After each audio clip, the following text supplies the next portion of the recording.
Les obres de la nova escola Institut Virolet a Cal Llong avancen a bon ritme. Just a tocar de l'escola actual, que es troba en barracons, s'hi està començant a construir el nou edifici. Per aquest motiu, avui el conseller d'Educació, Josep Bargalló, ha visitat les instal·lacions, conjuntament amb l'alcaldessa de la ciutat, Marta Ferrés, i el delegat del govern a Barcelona, Juli Fernández. Al pati de l'escola i amb totes les mesures sanitàries han mantingut una reunió informativa amb els diferents agents que participen en la construcció del nou centre.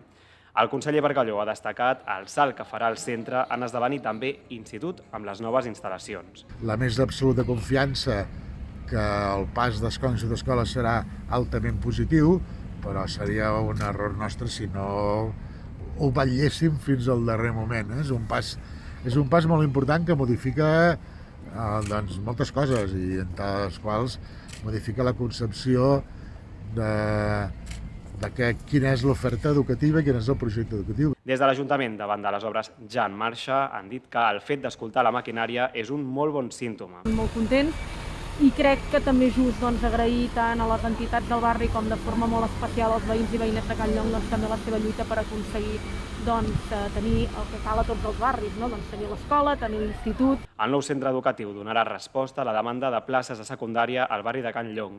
Si tot va bé, l'escola a Virolet serà una realitat a partir del proper curs 2021-2022.